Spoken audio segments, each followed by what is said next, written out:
नमस्ते बच्चों। आज हम आपको मॉडल पेपर प्रस्तुत कर रहे हैं आपके लिए। Model paper 2025 set number 1। विषय है सामान्य हिंदी। ये कक्षा 12 के छात्रों के लिए है। तो आइए देखते हैं सबसे पहले ऑप्शनल प्रश्नों के बारे में, बहुविकल्पीय प्रश्नों के बारे में। तो हमारा बहुविकल्पीय प्रश्न है, बाण भट्ट की आत्मकथा के लेखक हैं। इसका ऑप्शन है मोहन राकेश, अज्ञेय, हजारी प्रसाद द्विवेदी, हरिशंकर परसाई। आपको पता हो जाए कि इसमें हमने अंडरलाइन कर दिया है, जो इसका सही उत्तर है उसको लाल पेन से इंगित कर दिया गया है। तो इसका उत्तर होगा हजारी प्रसाद द्विवेदी। दूसरा है, हिंदी का प्रथम मौलिक उपन्यास है गोदान, परीक्षा गुरु, नदी के द्वीप, कंकाल। इनमें से कौन हिंदी का प्रथम मौलिक उपन्यास है, ये बताना है आपको। और पहले का ग है, गुनाहों का देवता कृति है, यानी गुनाहों का देवता किसकी कृति है, जिसमें ऑप्शन है हजारी प्रसाद द्विवेदी, गुलाब राय, धर्मवीर भारती, रघुवीर सहाय। अगला है, चंद्रकांता संतति की विधा है, यानी चंद्रकांता संतति किस विधा की रचना है। तो विधा है, पहला ऑप्शन में है निबंध, दूसरा ऑप्शन है नाटक, तीसरा है कहानी और चौथा उपन्यास। अगला है, गिरती दीवारें के रचनाकार हैं। पहला उपेंद्रनाथ अस्क, दूसरा शिव प्रसाद सिंह, तीसरा अज्ञेय, चौथा रामविलास शर्मा। ये रहा 5 प्रश्न रहे जो कि हिंदी गद्य से था। अब हिंदी काव्य के 5 प्रश्नों को देख लीजिए। रश्मिरथी किस विधा की रचना है। पहला है महाकाव्य, दूसरा है खंड काव्य, तीसरा मुक्तक, चौथा गद्य काव्य। तो इसमें से बताना है कि रश्मिरथी किस विधा की रचना है। प्रश्न नंबर 2 का ख है, बादल को घिरते देखा है के रचनाकार हैं। मुक्तिबोध, नागार्जुन, त्रिलोचन, अज्ञेय। ग है, कला और बूढ़ा चांद के रचनाकार हैं। जयशंकर प्रसाद, गिरजा कुमार माथुर, हरिवंश राय बच्चन, सुमित्रानंदन पंत। अगला है घ, शेखर एक जीवनी के लेखक हैं। तो शेखर एक जीवनी किसकी रचना है। इसका है धर्मवीर भारती, अज्ञेय, वासुदेव शरण अग्रवाल, मुंशी प्रेमचंद। और दूसरे के का अंतिम प्रश्न है, यानी दूसरे का अंग है, तार सप्तक द्वितीय का प्रकाशन वर्ष है, यानी दूसरे तार सप्तक का प्रकाशन वर्ष क्या है, ये बताना है। तो इसका ऑप्शन है 1943 ईस्वी, 1935 ईस्वी, 1951 ईस्वी और 1950 ईस्वी। ये रहे 2 प्रश्न जो कि बहुविकल्पीय थे। अब अगला देखते हैं, तीसरा प्रश्न। ये गद्य से है, हिंदी गद्य खंड से है, जो कि 5 प्रश्नों के उत्तर इसमें आपको देने हैं। पहला गद्यांश है, कहते हैं दुनिया बड़ी भुलक्कड़ है, केवल उतना ही याद रखती है जितने से उसका स्वार्थ सधता है, बाकी को फेंक कर आगे बढ़ जाती है। शायद अशोक से उसका स्वार्थ नहीं सधा, क्यों उसे वह याद रखती, सारा संसार स्वार्थ का अखाड़ा ही तो है। इसमें ऑप्शन दिए गए हैं, उक्त गद्यांश के पाठ और लेखक का नाम लिखिए, रेखांकित अंश की व्याख्या कीजिए, अशोक को विस्मृत करने का आधार किसे माना गया है, लेखक ने दुनिया का व्यवहार किस तरह का बताया है, स्वार्थ का अखाड़ा किसे कहा गया है। और इसका प्रश्न नंबर 6 है, मनुष्य की जीवन शक्ति कैसी है। अंतिम प्रश्न है, समाज का वर्तमान रूप किसका प्रतिफल है। और इसी में अथवा करके एक प्रश्न और है, पृथ्वी और आकाश के अंतराल में जो कुछ सामग्री भरी है, पृथ्वी के चारों ओर फैले हुए गंभीर सागर में जो जलचर एवं रत्नों की राशियां हैं, उन सबके प्रति चेतना और स्वागत के नए भाव राष्ट्र में फैलने चाहिए। राष्ट्र के नवयुवकों के हृदय में उन सबके प्रति जिज्ञासा की नई किरणें जब तक नहीं फूटती, तब तक हम सोए हुए के समान हैं। इसमें भी प्रश्न दिए गए हैं। पहला प्रश्न है, इसका पाठ का शीर्षक और लेखक का नाम लिखिए। दूसरा है रेखांकित अंश की व्याख्या कीजिए। तीसरा है किसके प्रति राष्ट्र में चेतना और स्वागत का भाव फैलना चाहिए। प्रश्न नंबर 4 इसमें है नवयुवकों में किसके प्रति जिज्ञासा का भाव फूटना चाहिए। और प्रश्न नंबर 5 है जलचर और जिज्ञासा शब्दों के अर्थ लिखिए। यानी प्रश्न नंबर 5 में जलचर और जिज्ञासा का शब्दार्थ आपको लिखना है। अब देखते हैं प्रश्न नंबर 4 जो कि पद्यांश से है।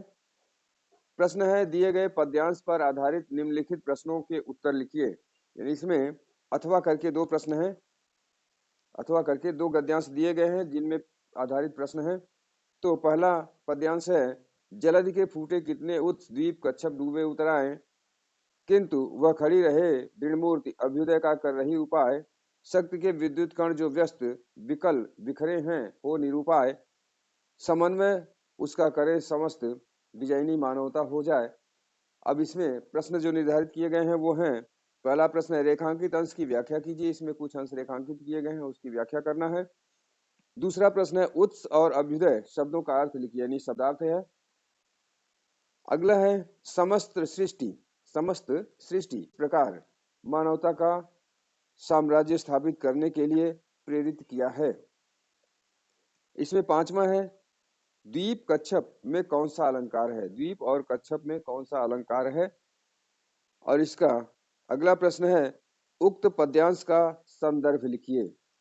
अब इसमें हम देखते हैं अथवा जो कि दूसरा पद्यांश है तुम मांसहीन तुम रक्तहीन हे अस्तिशेष तुम अस्तिहीन, तुम शुद्ध बुद्ध आत्मा केवल हे चिर पुराण हे चिर नवीन, तुम पूर्ण इकाई जीवन की जिसमें असार भव शून्य लीन, आधार अमर होगी जिस पर भावी की संस्कृति समासीन। इस पर प्रश्न है उक्त पद्यांश का संदर्भ लिखिए, रेखांकित अंश की व्याख्या कीजिए। इसका अगला प्रश्न है कौन हड्डियों का ढांचा मात्र प्रतीत होते हैं। चौथा प्रश्न है गांधी जी को कवि ने चिर पुराण और चिर नवीन क्यों कहा है। इसका पांचवा प्रश्न है गांधी जी के आदर्शों पर भविष्य में किसे खड़ा होना पड़ेगा। अब इसका हम पांचवा प्रश्न देखते हैं। प्रश्न नंबर 5 क्या है, तो यह है निम्नलिखित में से किसी एक लेखक का जीवन परिचय यानी साहित्यिक जीवन परिचय देते हुए उनकी रचनाओं का उल्लेख कीजिए। यानी किसी एक लेखक का साहित्यिक परिचय देना है और उसकी रचनाएं लिखना है। इसकी अधिकतम जो है शब्द सीमा 80 शब्द निर्धारित की गई है। तो इसके पहले लेखक हैं वासुदेव शरण अग्रवाल, दूसरे हैं हजारी प्रसाद द्विवेदी और तीसरे हैं APJ अब्दुल कलाम। इसमें प्रश्न नंबर ख यानी प्रश्न नंबर 5 का ख है निम्नलिखित में से किसी एक कवि का साहित्यिक परिचय देते हुए उनकी प्रमुख कृतियों का उल्लेख कीजिए। अधिकतम शब्द सीमा 80 शब्द है। पहले हैं अयोध्या सिंह उपाध्याय हरिऔध, दूसरे हैं जयशंकर प्रसाद, तीसरे महादेवी वर्मा। इसमें प्रश्न नंबर 6 है पंचलाइट अथवा बहादुर कहानी के उद्देश्य पर प्रकाश डालिए। इसकी समय सीमा भी शब्द सीमा भी 80 शब्द है। और इसमें प्रश्न नंबर 7 है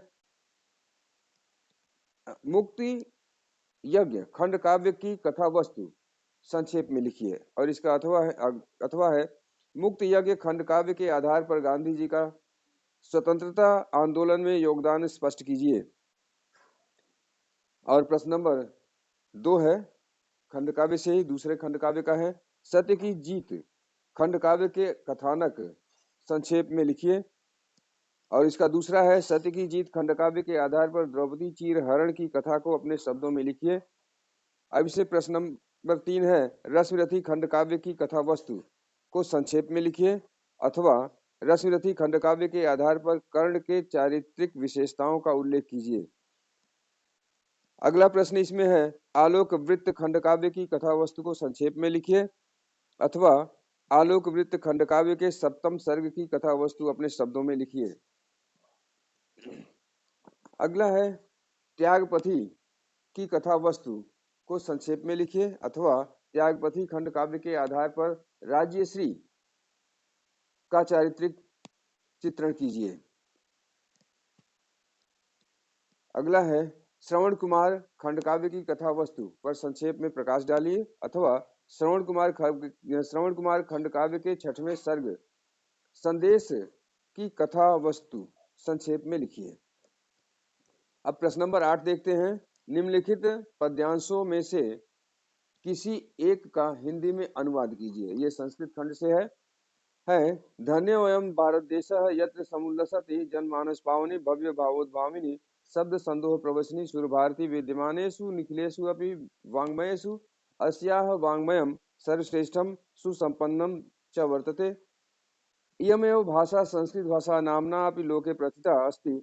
अस्माकं रामायण महाभारत आदि ऐतिहासिक ग्रन्थाः चत्वारो वेदाः सर्वाः उपनिषदाः अष्टादश पुराणानि अन्यानि च महाकाव्य नाट्य आदीनि अस्यामेव भाषायां लिखितानि सन्ति।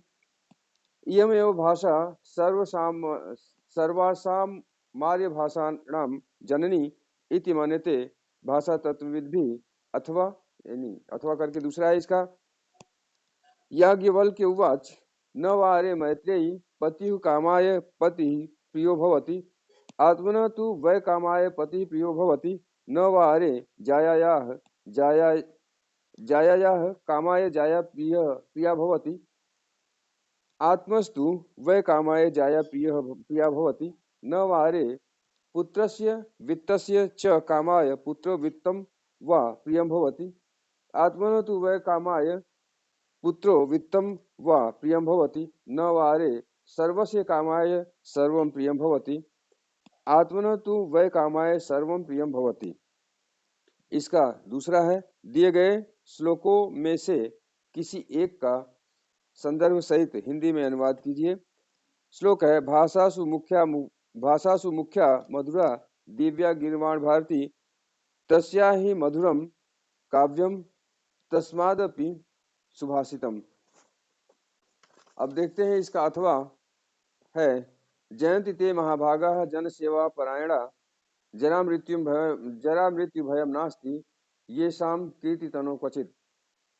इसका प्रश्न नंबर 9 है। निम्नलिखित मुहावरों और लोकोक्तियों में से किसी एक का अर्थ लिखकर वाक्य में प्रयोग कीजिए। पहला है अपना उल्लू सीधा करना, दूसरा है आंखों का तारा होना, तीसरा हाथ कंगन को आरसी क्या और चौथा है जले पर नमक छिड़कना। अब प्रश्न नंबर 10 देखते हैं।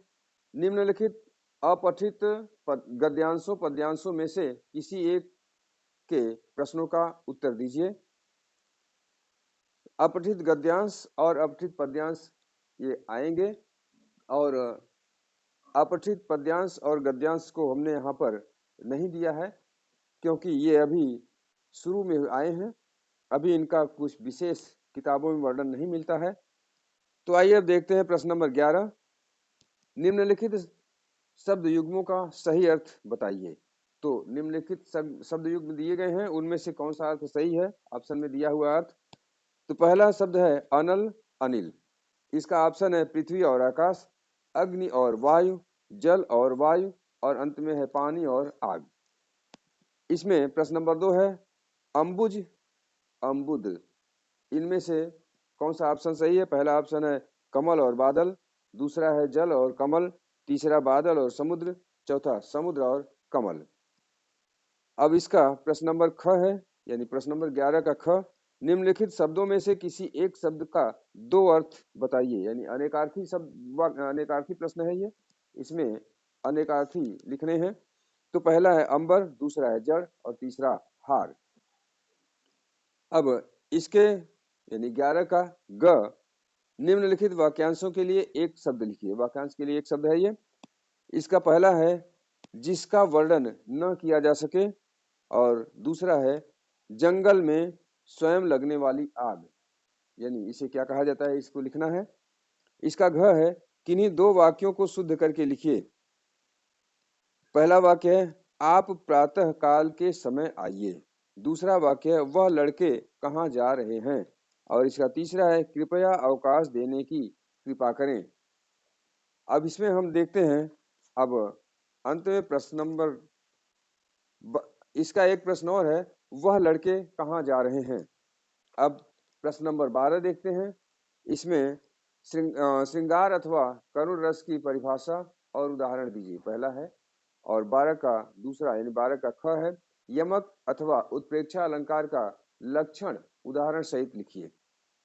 12 का ग, चौपाई अथवा सोरठा छंद का लक्षण एवं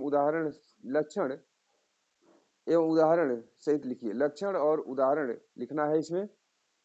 अब प्रश्न नंबर 13 जिसमें पत्र लिखना है। इसमें प्रश्न है, नगर में अतिक्रमण की समस्या के निवारण हेतु नगर अध्यक्ष को पत्र लिखिए। अथवा इसमें अथवा करके दूसरा है, किसी दैनिक समाचार पत्र के संपादक के नाम एक पत्र लिखिए जिसमें शहर में फैली संक्रामक बीमारी के प्रति नगर स्वास्थ्य अधिकारी का ध्यान आकर्षित किया गया हो। तो इस प्रकार से 2 प्रश्न लिखने हैं। अब प्रश्न नंबर 14 जो कि अंतिम प्रश्न है, इसमें निबंध लिखना है। तो प्रश्न है, निम्नलिखित विषयों में से किसी एक पर अपनी भाषा शैली में निबंध लिखें। यानी अपने अनुसार, अपने भाषा शैली के अनुसार अर्थात अपने वाक्यों में एक निबंध लिखना है। विषय है पर्यावरण संरक्षण, दूसरा है विज्ञान हानि लाभ, यानी विज्ञान की क्या हानि है, क्या लाभ है, और तीसरा है भारत में आतंकवाद एक चुनौती, चौथा है एक प्रिय कवि तुलसीदास, और अंत में है वर्तमान समाज में नारी की स्थिति। तो इस प्रकार से इसमें 5 में से एक निबंध लिखना है। तो ये रहा हमारा आज का मॉडल पेपर 2025 की बोर्ड परीक्षा के लिए। तो हमारे इस मॉडल पेपर का अध्ययन कीजिए और अपने हिंदी विषय में अच्छे से नंबर प्राप्त करिए। मिलते हैं अगले वीडियो में, तब तक के लिए धन्यवाद।